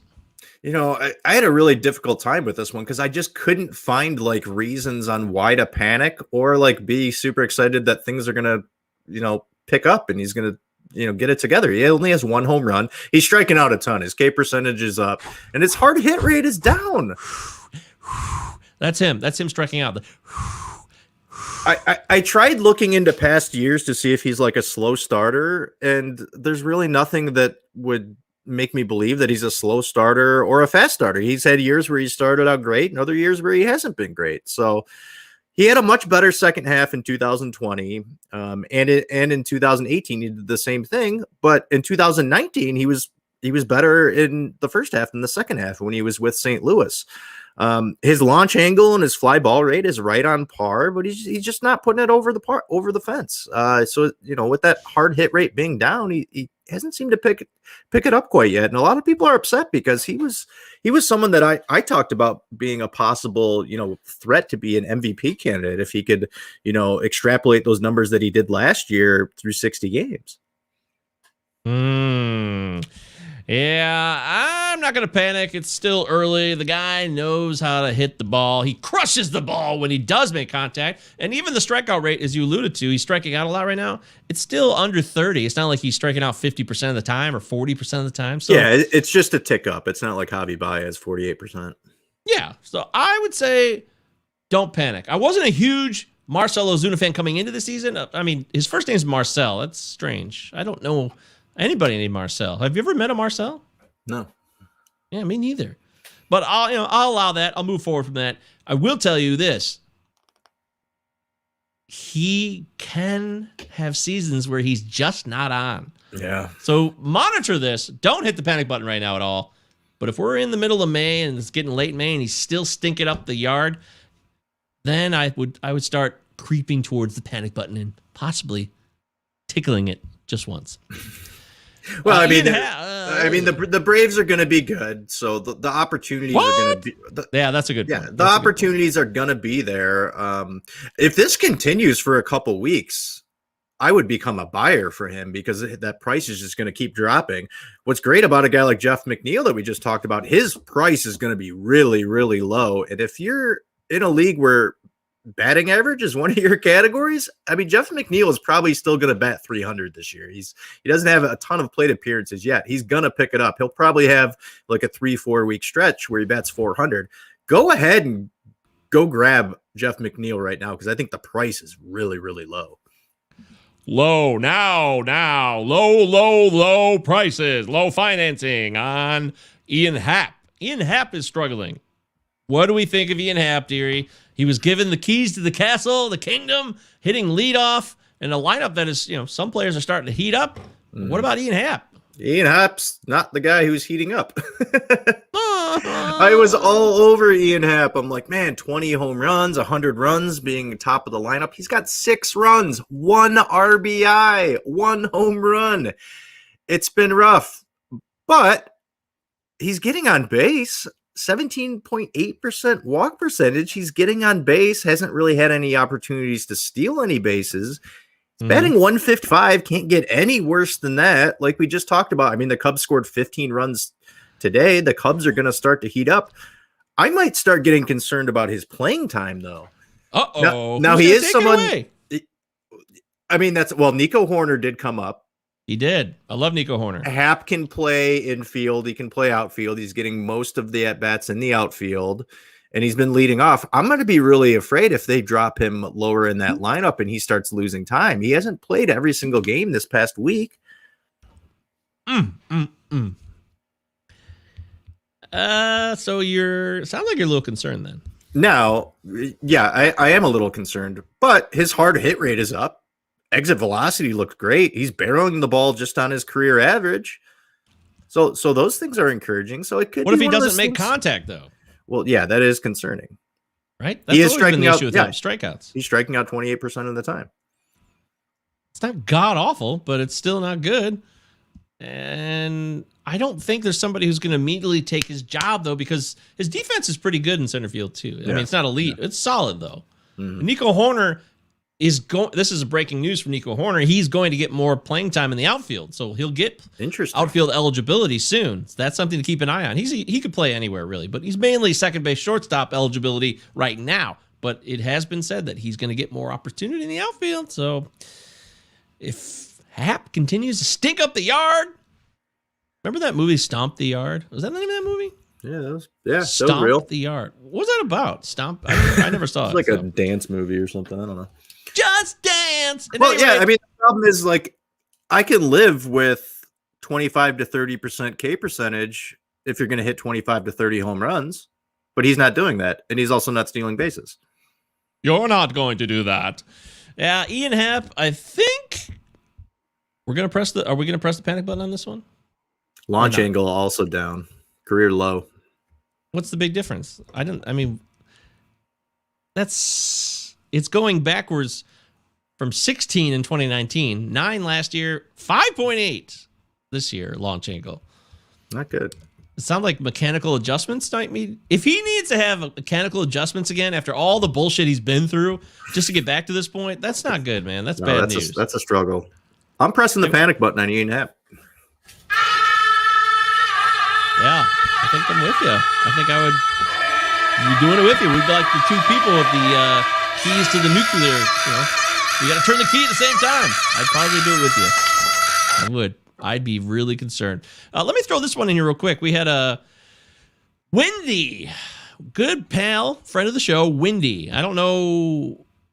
All it is at Wendy_24. Wendy's been messaging me about his team and his fantasy ideas. So he wants to know, what about Luis Castillo? This is a guy. Are we hitting the panic button on Luis Castillo because the velo drop is real? Is it permanent? What do you make of Mr. Castillo? Because I know I've heard it, and I've been a part of conversations where people saying, this is the year, Cy Young. Mm-hmm. This is the year that Luis Castillo takes the next step. The changeup is butter. It's a beautiful changeup. But something is slightly off right now. we talked about it the other day. His fastball's down 2 miles per hour. He's given up a ton of home runs, and he's not striking guys out. Like, it's a big concern. There's been some big innings that he has given up a lot of runs, and there is some concern. But I did talk about this the other day that I think he's a guy you could probably go get right now, because I think it probably will come back to earth a little bit and be more towards what he's been over the last few seasons. He just needs more swings and misses with that changeup that he throws, and he hasn't been throwing it as much as he had in the past. Uh-oh. What could that mean? Actually, no, I'm wrong. Lack He's of confidence? he's actually throwing it more. He's not throwing his fastball as much. No, And well, I was going to say that. Wait. Okay. It was the slider that he's not throwing as much. He's actually throwing the changeup too much, maybe. But the slider was the key. This was supposed to be the key that would turn him into the Cy Young winner. He needed that. The changeup fastball combo, obviously it's clutch. But to become the Lord, the master of all he surveyed, that was the unlock point. I know Michael Simeone's probably talked about this. That slider had to be the pitch to make it happen. If that's not happening and he doesn't feel confident in it, then we're looking at a guy who was probably drafted a little too high. Yeah, he's not getting swings and misses, and he's only throwing that slider 10% of the time. Career, it's 16.3%. He's throwing the changeup 41% of the time so far. That's too much. It's a great changeup, though.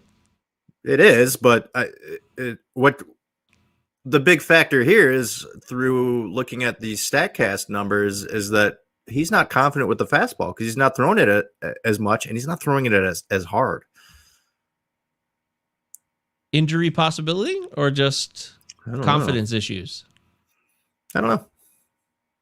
Come on! We want the answers. You're the insider. I don't know. I don't think he's injured. Well, we needed Steve Guile, our Reds insider, to give us the bottom line on this one, Steve. Let us know what you think. Luis Castillo, is he injured? He keeps texting us. Well, Steve, why don't you text us about Castillo? He will. I'm sure. He catches up. For some reason, the show's on a delay to the rest of the world. It's very weird. You would think it's all in real time, but it's kind of not. At any rate, Luis Castillo is a name I just threw in there because I think we had to mention him. I think the panic button... What do you think here? We hit the panic button on this guy or no? I'm really interested to see what happens over his next two starts. He's got to induce more ground balls. He's a guy who induces a ton of ground balls. And I talked about this last time when we talked about Castillo. He's having a really hard time when guys are on base. Career 73% left on base percentage. This year it's 57%. That's not quality at all. Ew. Damn! All right. I'm not going to hit the panic button on Luis Castillo right now, but I would certainly be standing by at the ready to hit the fucking button because I'm a little concerned. I don't think I have him anywhere, though, so I don't have to worry about this. But it's not about me. It's not about Deary. It's about you guys. You guys out there that want to acquire Luis Castillo, is it worth your time or not? I think I might. I think I might throw a trade out there. I love buying at the lowest point. You know me. I mean, that's my thing. I would too. I mean, I had this guy like right in my tier 2 of like 10 or 12 pitchers that were in my tier 2 after the first top 3 guys. I mean, there's no way he can be this bad over the full season. He's been really good for 3 years. Yeah, I agree with you. I think it's definitely worth your time. Throw a trade out there, see if you can acquire him.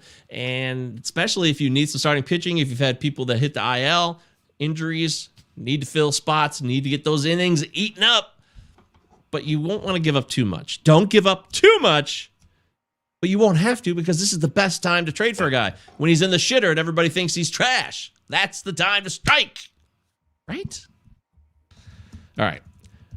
What about Mr. Dozier? Hunter Dozier. Hunter Dozier. Sounds like a golfer a little bit. I can see a guy named Hunter Dozier playing golf. Hunter Dozier on the T-box. Yes. Hunter Dozier on the 16th tee here at the Masters, which apparently is in Australia. I don't know how we got there.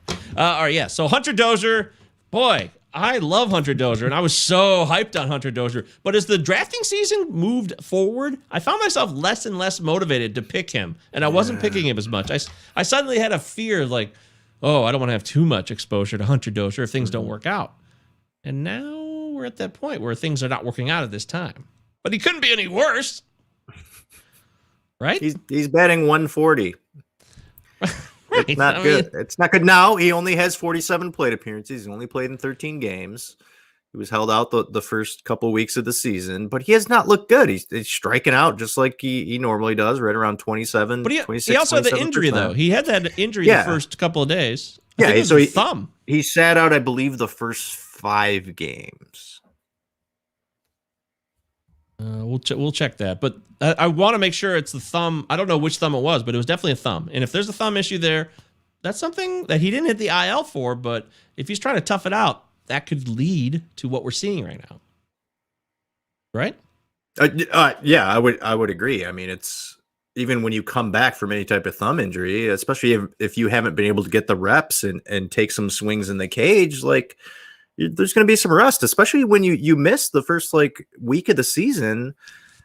Thumb injuries are tricky, especially for batters. It's really, really tricky. But I mean, it can't get any worse than it is right now. He's not walking, which is something that he's done well in the past. He's not walking. His ISO is under 100. It's god awful right now.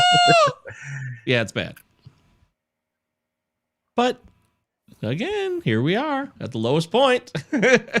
April's coming to a close. He has, just like Jeff McNeil, he's got multiple positional eligibility. I like that. Infield, outfield. That's great news. What's the value of a Hunter Dozier? So Hunter Dozier is, well, no, nothing.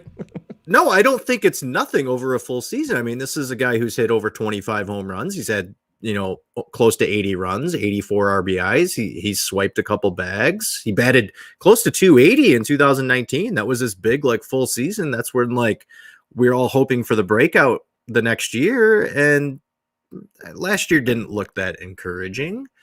Oh, but he's also available in a lot of leagues that I'm in right now. He's been dropped. He's been given up on. Well, he was already middle of the road draft pick. He was going around 220 or later ADP roughly. So he wasn't an immediate stud. And if he was going to struggle out the gate like he has, people are going to drop his ass. I actually like him more in OBP leagues because I thought he could walk more and get on base more. That is not in exactly the case either. Maybe we should get Brian Dozier. Is Brian Dozier still available? Yeah, that guy used to just go on these streaks of hitting 5 home runs in a week. Yeah. Oh, he would kill you. And then he would just strike out forever, just like Hunter Dozier's been doing. But Hunter Dozier is a guy who can steal bases. And that was the key, the unlock point for me. The missing link for Hunter Dozier's value was the steals. And if we're not going to get that, we're in deep shit here. And I know he only stole 4 in the short sample size last year of 2020, but that showed me promise that he could steal more. So I was actually alluding to the fact if he's going to play every day and he's on a team that likes to run, the Royals can run, they love to run if they want to, he'll have the opportunities to do so. All of that lines up, and here we are right now. 1 home run, 1 steal, 28% K rate, and a BABIP of 172. What's the ceiling for him over a 162 game season? 25 home runs. 8 steals. The ceiling? Yeah. Oh, I think the ceiling is 30 home runs. Okay. Are we talking about now or preseason? No. Okay, now that we've had part of April go by the wayside, 30 home runs is still definitely the ceiling for this guy. And 10 steals. He's hitting the ball on the ground a lot, 46% right now. Yeah, I know. I just saw. He's pulling the ball too much right now. 50% pull rate. That's not good. But his launch angle hasn't changed much, so that's the good news. So it's not like there's been a massive change to permanence. I think it's just bad breaks. He could be having a slight mechanical issue with that thumb. He could be favoring one hand over the other too, and he could just be topping balls more or just hitting more grounders because of that. Because the overall profile still says the launch angle is generally where it should be for him. I don't know. 47 plate appearances. That doesn't mean yes. Exactly. So I'm not hitting the panic button on Hunter Dozier. In fact, if he's on your waiver wire, we're talking fab bids this weekend on Sunday night on the Sunday Fab Show right here on YouTube. We're live for you every Sunday evening around 7 p.m. I would pick him up. I'd put in bids and I would make it so. I believe good things will happen. And that Royals lineup is fun. They got a lot of talent in that lineup, man. Benintendi and Soler. And when Mondesi comes back, there's just a lot of fun things that go down. Whitberry Field. Yeah, Soler hasn't been able to heat up yet. He did have a nice double against the Tigers today. But looking back at Hunter Dozier, though, last week, he's been rotating basically every other day between right field and third base. Yeah. He's been batting sixth in the lineup. Ryan O'Hearn just came back and was batting fifth tonight. And they signed him to that extension in the offseason. If so Dozier they want him to succeed. If Dozier gets it going, he's in the 5 spot, and that's RBI opportunities because Sal Perez is going to bat close to 300. There's no way Soler is going to be as bad as he is right now. And I mean, you know what Witt does? Witt's having a great season, and all Carlos Santana does is walk. So there's RBI opportunities out there for a Dozier. Thank you. See, you just made it so much easier for me. Well done, Deary. You clarified the points, and now I'm absolutely even more steadfast in the fact that I want Dozier in my lineup. I want Hunter Dozier more than ever now. It makes total sense. Everything is lined up. It's just a matter of production. And when that production kicks in, you can thank this show later for saying, hey, don't hit the panic button. Buy Dozier now. Buy. I'll be like that guy, that crazy asshole on TV, Jim Cramer. Hey, bye! I don't ever know what that guy's talking about. All right, here we go. Giles checking in about Luis Castillo. Oh, bye! So this is a text he sent us. Said left on base percentage is bad luck, as are his career highs of 365 BABIP and O contact of 68.4%. Concerns are drops in velocity and the swinging strike rates. He will stretch out and regress to the mean. I'm buying on Castillo. Don't play that terrifying music, please. Hashtag Ask Steve. Thank you. What was the terrifying music, by the way? Oh, the panic button? Yeah. Yes. Okay. Oh, well, we're not panicking anymore. You just calmed us down. Thank you, Steven. Well done. Don't panic on Castillo. Don't panic on Dozier. It's still early. There's really not a lot of need for panic regardless. So let's slow our rolls. Chill to the next episode, as I say. Okay, this is the Hey It's Rico Palazzo Fantasy Baseball Podcast. We are part of the Roto Fanatic Podcast Network. Go to rotofanatic.com, play with the data monster. We've got 2021 stats mixed in with historical stats. You can crunch the numbers, go deep on all of the players that are on your rosters or players that you are potentially interested in. It will give you the truth. Go to rotofanatic.com, click on the data monster. Plus, Crosby Spencer's schedule factors. Those are fantastic. Every Saturday, Crosby Spencer brews up a delicious article about the coming week and the schedule factors and how they'll play into each player's situation, where they're going to be hitting at and what parks and so on and so forth. The schedule does matter each week. If you play in these weekly leagues, you need to know where your players are going to be and how the schedule will impact their possible results. Don't miss that. Crosby does really good work. Crosby Spencer. Follow him on Twitter at Crosby Spencer numerical 1. Crosby Spencer numerical 1. All right, let's talk about Return of the Mac. So right now on the pod version, you're hearing Return of the Mac from, what's his name? Mark Harrison? We covered this last time. We should know his name. Return of the Mac. Yeah, it's Mark something, Harrison. isn't it? Mark Harrison, isn't it? What? Mark Harrison? Where are you getting that from? That doesn't sound right? No. What is it? What is it? Look it up really quick. Mark. All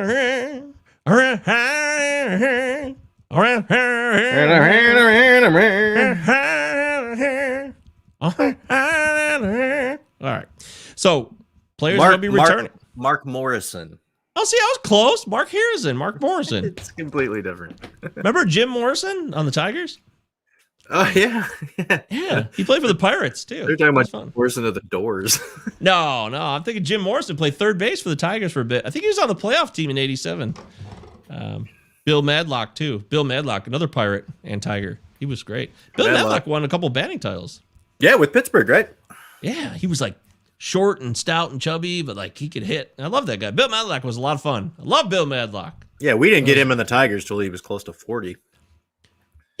Yeah, same thing. Darrell Evans. I will say and I've said this before, we need better road uniforms, man. I feel like we're just like so lame. We Those need the 80s road uniforms. Those are fantastic. Yes. Those are so our road cool. uniforms suck. Why are we They They're haven't terrible. changed them They're in so forever. boring. It's the script Detroit. Yeah.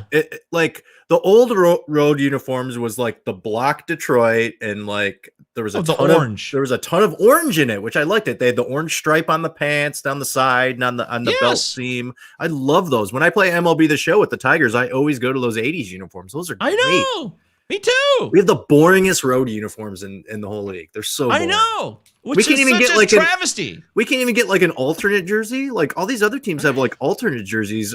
And you see all these other teams like the Braves, they wear their old like 80s uniforms that are awesome. The Cardinals go with the baby blues every once in a while, but we just stick with these two boring one boring uniform. I think the home jersey is fantastic. No, that's why it's a travesty though. The home jersey is a legendary jersey. Yeah, it's classic. We it's have one of the 5 best, but the road jerseys, the road jerseys are gross. I hate them. Boring. Detroit in cursive. It's sideways. Yeah. It's so dumb.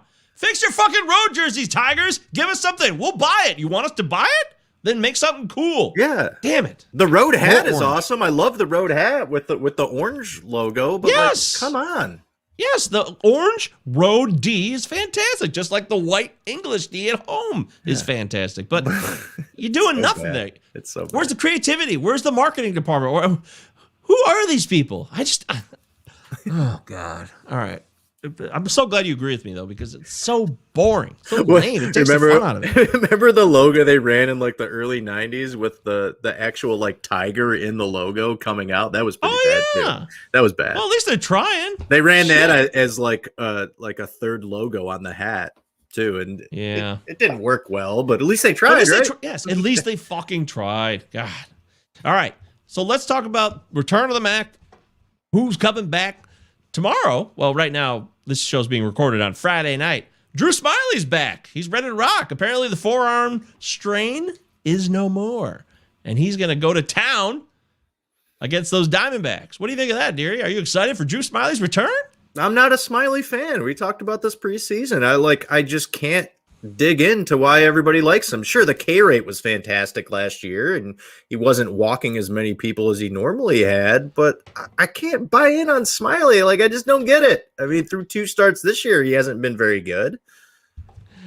Oh, man. Brian K says, my son said the Giants went with names on their home jersey this year. Stunning, Brian. I'm so sorry for your loss. That is just not cool. Oh, interesting, yeah. The Giants don't. Yeah, you're right. They don't have their names on their home jerseys. They used to, and then they kind of went back to those old kind of like cream colored jerseys. Yeah, those are great. I really like those. Actually, yeah, those are cool. They don't need the name. Buster Posey. God, Buster Posey is not going to last. This is not a thing. I see. I've been looking at some of the league overall standings in the main event on NFBC, and people own Buster Posey are sitting pretty right now because he's provided this random power out of nowhere. He hadn't hit home runs in forever, and he never really hit home runs in the first place. So that's a total side tangent. Nobody cares. Point being, though, no, Brian, you're doing great. Brian, well done, buddy. Keep it up. Drew Smiley is not going to win the Cy Young. Drew Smiley is not your savior. Drew Smiley is not here to help your fantasy team. All you fools, I know there's a lot of you out there.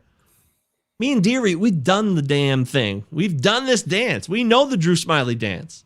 There's nothing there. I've seen this before. His best days were his last 2 years with the Tigers and his first year with the Rays. He hasn't been anything in the last 5 years. Well, he got the 1 year, $11 million contract with Atlanta because of 30 innings last year. 26 and a third. Is there more of an obvious example of short sample sizes being fraudulent than that one right there? I mean, just no way. No. And if he's got a forearm strain, that is just another part of the puzzle that makes it so easy to walk away from Drew Smiley. No thanks. I'm not. I know. Once again, I know I keep bringing this up, but Guile, I think, picked him up, and he's going against me tomorrow as a streamer. So we'll see how that goes, Steve. I don't know what you're seeing in Drew Smiley that I'm not, but I would not be very optimistic tomorrow. But I bet he's going to have like a really nice start, and it's going to fuck me. It's going to hurt me tomorrow, but then he'll go to shit after that. That's how I predict things will go.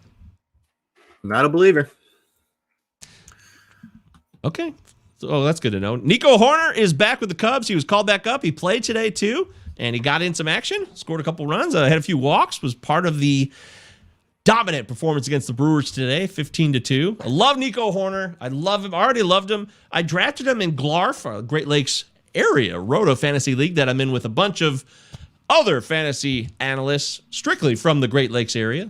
Like I said, Chicago, Detroit, Ohio, Rotosaurus guys, Janice Scurio, Sarah Sanchez, Derek Van Riper, and so on and so forth. A lot of cool people in it. But I had to drop him because there was no place to put him. So now there's going to be bidding on him, and I'm not going to get him in this fab run, I feel like. Nico Horner, is he here to stay, or do you believe in Eric Sogard or David Botti between second and third base? Like, come on. Yeah. No. Nico Horner should have made the team out of spring training. He should have. Yes. We all know the story. We know. He's not going back. That's it. AAA starting soon on May 5th. We're about 2 weeks away from AAA kicking off. So in the meantime, Nico Horner is going to kick ass. And I bet Nico Horner, I'm going to say this right here. Nico Horner never goes back to the minor leagues. He's here to stay forever now. How about that? I agree. Thank you. All right. Other returning Max. Oh, here we go. Nico Horner. Trying to ride the pine. 55 runs. What do you think we said at the start of the season? I think I took the over, but I think other people rode the pine. I shined it, you shined it, and our buddy Frank Amarante also shined it. Oh. We all thought he was going to make the team out of camp. Oh, okay. Cool. Frank Amarante. How you doing out there, Frank? Frank, thinking of you in Canada today. Keep it up, buddy. Frank's a good follow. Follow Frank on Twitter at Frank Amarante. AMMIRANTE. Frank Amarante. Alex Kirilloff is back in the bigs, and he's starting today. He played for the Twins in their victory. I assume the game went final against Pittsburgh. They were beating Pittsburgh. Alex Kirilloff is a guy, he's not going to give you much in terms of like steals. He's not a stolen base guy, but he can hit for power, and he could hit for some average, right? Yeah, I mean, Miguel Sano has gone to the DL, and outfield is a little murky for the Twins besides Buxton in center. I mean, do you believe in Jake Cave? Kyle Garlick is on the COVID list right now. Kirilloff, I think they batted him 5th tonight, which is really, really encouraging. And yeah, you're not going to get much like from the steals area from him, but this guy's got really nice power from the left-handed side of the plate, and he should be able to hit for a decent average. He hit for average all through the minors. Hasn't played above Double-A, and obviously with last year not being able to play, but like this guy's a big time prospect. He's their number one prospect. Maybe he's the guy that also sticks around in Minnesota, who's off to a really poor start. I think they're like 7-12 or something like that. They're off to a rough start, and they got to get something going offensively. I mean, Nelson Cruz has been really, really nice. But I think Kirilloff maybe comes in and maybe he sticks around and doesn't leave the majors as well. And maybe he's the guy who gets all the run here in left field. And if he bats 5th in this lineup, man, there's a lot of opportunity for some fantasy value. Opportunity for fantasy value. Damn straight. Damn Skippy, buddy. Good call. Well said. Well done. Alex Kirilloff, get him in your lineups. It's going to be fun. Today he went 0 for 3 with a strikeout. Never mind. Drop him. Cancel. Send him down. Well, JT Brubaker looked really good against the Twins. He went 7. Yeah. God. I'm buying in. I like what I saw from him, and he's just going to keep getting better. I know he's a darling of some other studly analysts like Eno Saris, Paul Mamino, my guy from RotoFanatic, wrote about him 2 weeks ago, and everything he said about him is what he did in the last couple starts. The things he needed to do is what he has been doing, getting those hitters to bite. A little more aggressive, and then get them to bite on the breaking stuff. Oh, Taylor Rogers, he got his first save of the year for the Twins. That's good news. I went heavy on Taylor Rogers because his stock fell so much during drafts after the Colomé signing. Colomé has been garbage.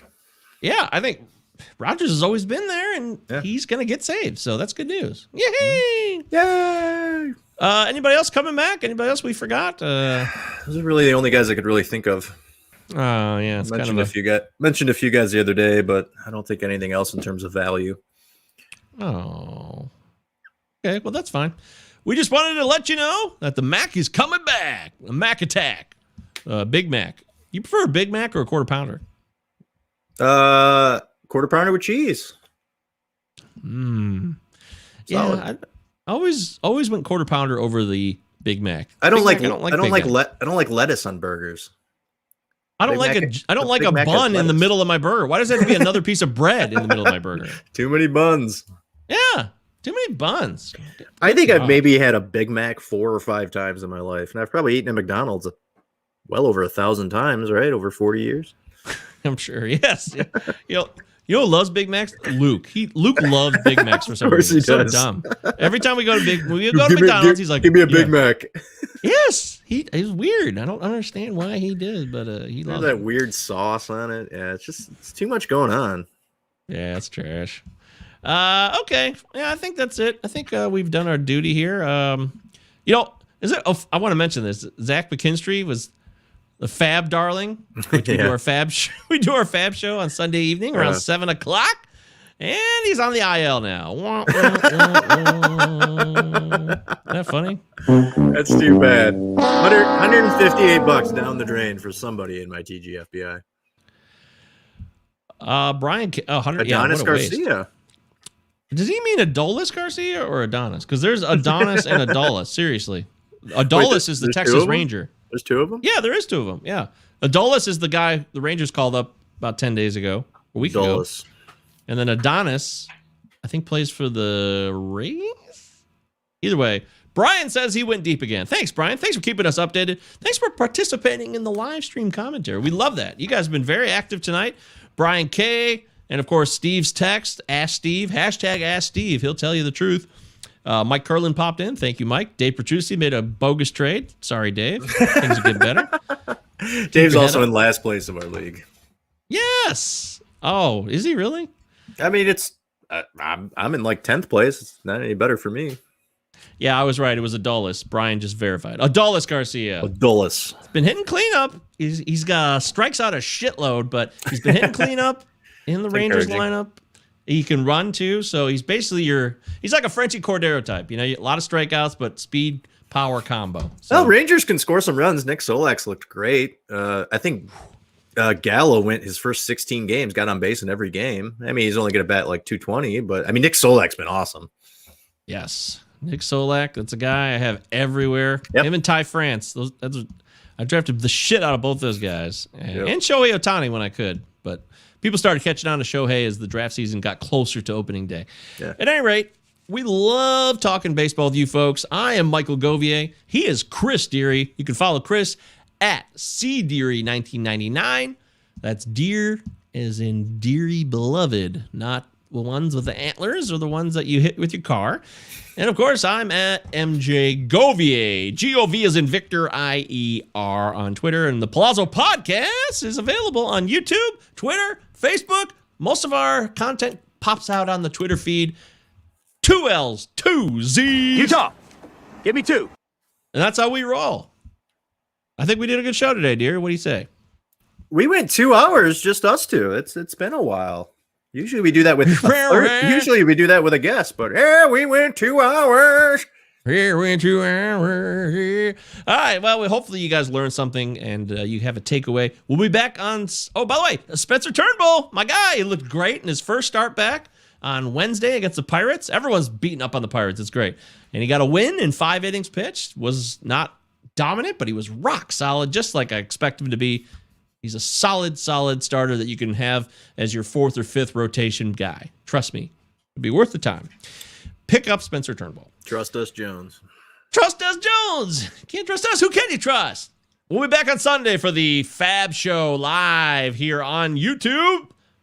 We'll be talking streamers. We'll be talking the upcoming schedule, who to pick up, who to drop, fab bids, all that jazz and more. It's going to be a ton of fun. We do it every Sunday, and we do it for you every time.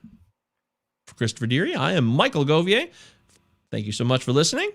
And remember, keep your head up.